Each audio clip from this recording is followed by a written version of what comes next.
भारत की पहचान भौगोलिक दृष्टि से निश्चित रूप से हर देश की होती है, भारत की भी है ही, लेकिन उसके साथ साथ भारत की जो वास्तविक पहचान है वो है यहाँ की एक डिवोशनल डिविनिटी जो है भारत की, जो एक भावपूर्ण अभिव्यक्ति की दिव्यताएं हैं भारत की।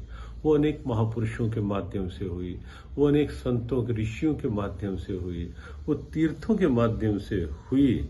जिस प्रकार से वो वास्तव में भारत की यथार्थ पहचान है, भारत का गौरव है, और जिस ढंग से डिवोशनल टूरिज्म चैनल ने एक संकल्प लिया है कि भारत की इस जो भावपूर्ण दिव्यता है, डिवोशनल डिविनिटी है, उसको इस माध्यम से देश विदेश में, पूरे विश्व में जन जन के व्यापक, व्यवहारिक और वैचारिक प्रेरणा बनाने का स्तुत्य प्रयास, सराहनीय प्रयास।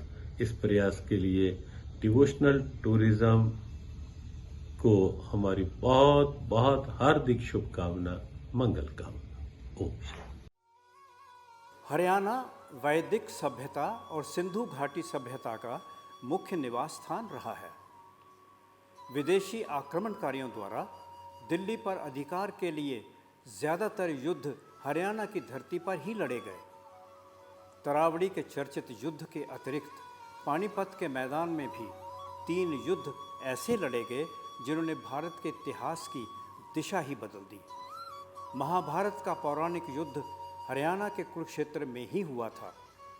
इसी युद्ध में भगवान श्री कृष्ण ने अर्जुन को गीता का दिव्य उपदेश दिया था। हे अर्जुन, युगों युगों में अलग अलग रूपों में इस धरा का भार हरण करने, सज्जनों का उद्धार करने और दुर्जनों का संहार करने प्रकट होता हूं मैं ही निराकार और मैं ही साकार।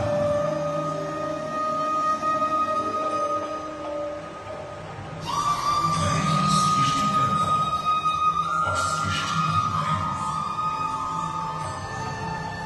मैं ही शुद्ध और मैं ही जीव, सत और असत सब मैं ही,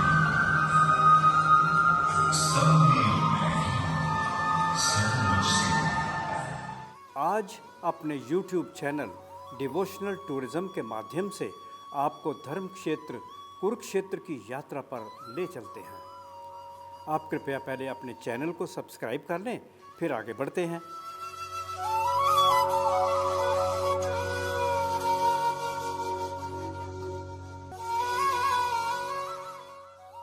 महाभारत की पौराणिक कथाओं से जुड़े कुरुक्षेत्र का वर्णन श्रीमद् भागवत गीता के प्रथम श्लोक में किया गया है।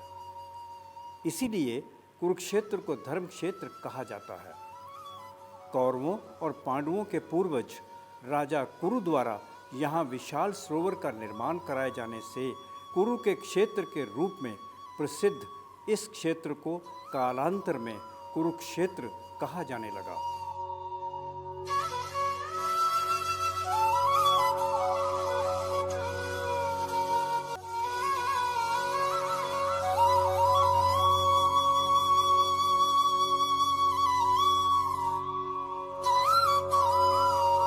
कुरुक्षेत्र का पौराणिक महत्व बहुत अधिक है। इसका ऋग्वेद और यजुर्वेद में अनेक स्थानों पर उल्लेख किया गया है। यहाँ की पौराणिक लुप्त पवित्र नदी सरस्वती का भी अत्यंत महत्व है। कुरुक्षेत्र की जिन स्थानों की प्रसिद्धि संपूर्ण विश्व में फैली है, उनमें ब्रह्म सरोवर सबसे प्रमुख है। मान्यता है कि ब्रह्मा जी ने एक विशाल यज्ञ के बाद कुरुक्षेत्र की भूमि से ब्रह्मांड का निर्माण किया था। यहाँ ब्रह्म सरोवर को सभ्यता का पालना माना जाता है।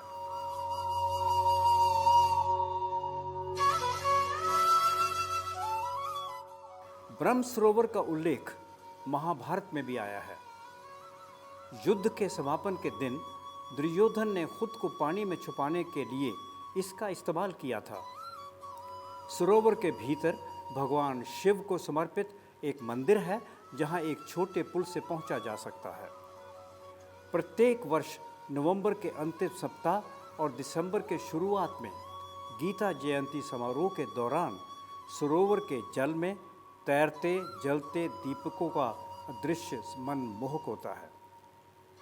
उसी समय प्रवासी पक्षी सरोवर में आते हैं। ब्रह्म सरोवर से कुछ 100 मीटर की दूरी पर ही भगवान श्री कृष्ण को समर्पित श्री कृष्ण संग्रहालय है, जहां देश भर से एकत्रित भगवान श्री कृष्ण से संबंधित सामग्री को प्रदर्शित किया गया है। यहाँ भगवान श्री कृष्ण के जन्म से लेकर द्वारका में उनके शासन तक के सभी दृश्य दिखाए गए हैं। यही मल्टीमीडिया महाभारत और गीता गैलरी भी है। महाभारत का पूरा इतिहास इस संग्रहालय में संजोया गया है।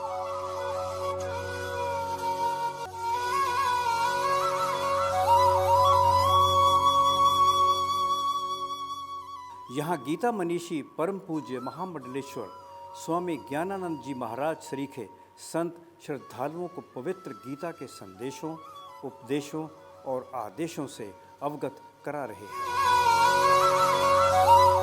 धर्म क्षेत्र कुरुक्षेत्र एक ऐसा पावन तीर्थ है, हर युग में जिसका महत्व है। श्रीमद् भगवद गीता में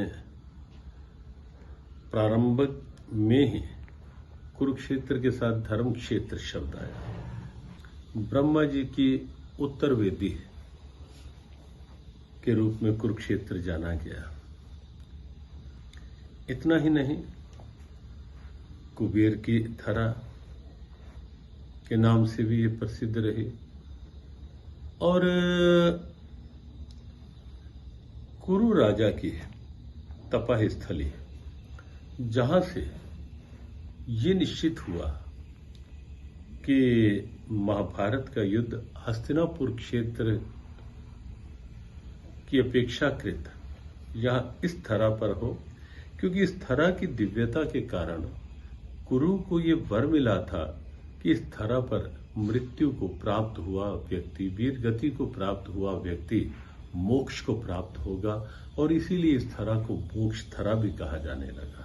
और कितनी अद्भुत दिव्यता इस धरा के साथ जुड़ी है कि 18 दिन तक स्वयं भगवान कृष्ण इस धरा पर विराजित होकर अर्जुन के रथ के सारथी बने, रथ के घोड़े हाँकते रहे।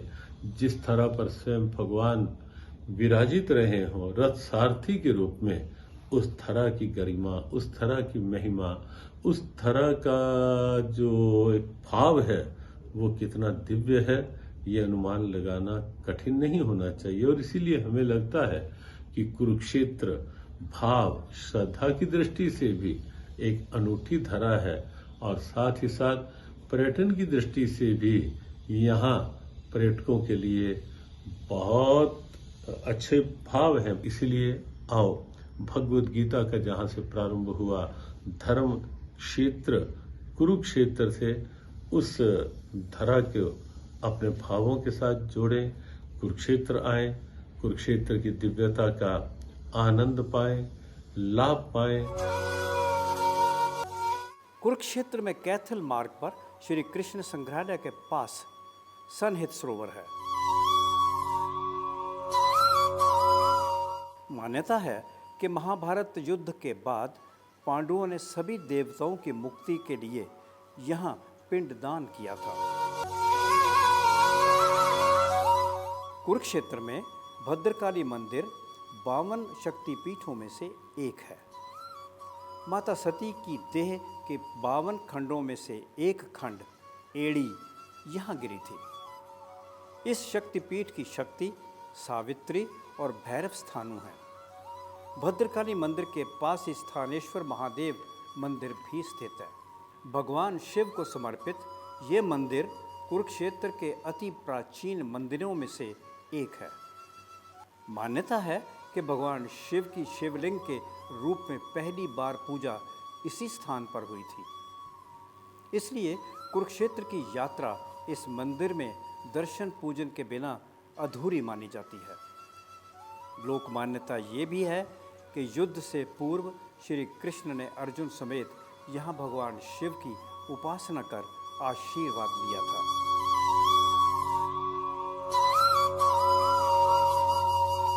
कुरुक्षेत्र पहोवा मार्ग पर थानेसर से 5 किलोमीटर पश्चिम में स्थित है अति पावन ज्योतिसर तीर्थ। ज्योति का अर्थ है ज्ञान अथवा प्रकाश और सर का अर्थ है सरोवर अर्थात ज्ञान का सरोवर। लौकिक मान्यता के अनुसार ज्योतिसर वे भूमि है जहाँ पर भगवान श्री कृष्ण ने महाभारत युद्ध के प्रारंभ होने से पहले मोह एवं विषादग्रस्त अर्जुन को गीता का दिव्य उपदेश देकर उसे कर्तव्य पथ पर बढ़ने के लिए प्रेरित किया था।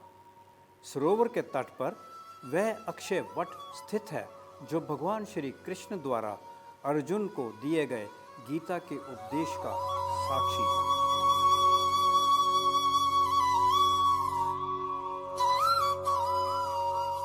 सौभाग्यशाली है ये वट वृक्ष जिसने अर्जुन के साथ पूर्णावतार भगवान श्री कृष्ण के विराट स्वरूप के दर्शन किए। कहा जाता है कि लुप्त पवित्र नदी सरस्वती के तट पर स्थित इस दिव्य स्थल को आदि शंकराचार्य ने चिन्हित किया था। शंकराचार्य जी ने यहाँ तपस्या की थी और श्रीमद् भागवत गीता का अध्ययन, चिंतन और मनन भी किया था।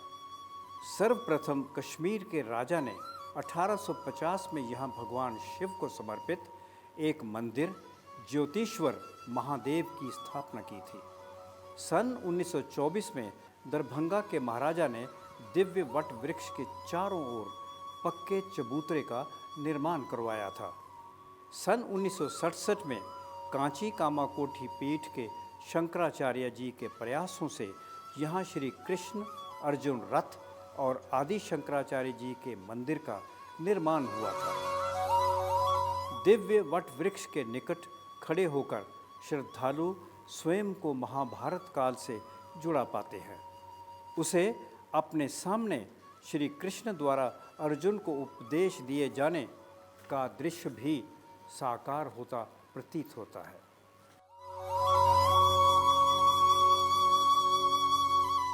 कुरुक्षेत्र पहुंचना बहुत ही आसान है। ये राष्ट्रीय राजमार्ग नंबर 1 पर स्थित है। कुरुक्षेत्र दिल्ली, चंडीगढ़ और अन्य महत्वपूर्ण स्थानों से सड़क मार्ग से पूरी तरह जुड़ा हुआ है। कुरुक्षेत्र के निकट हवाई अड्डों में दिल्ली और चंडीगढ़ हैं, जहां से कुरुक्षेत्र के लिए टैक्सी और बस सेवाएं उपलब्ध हैं।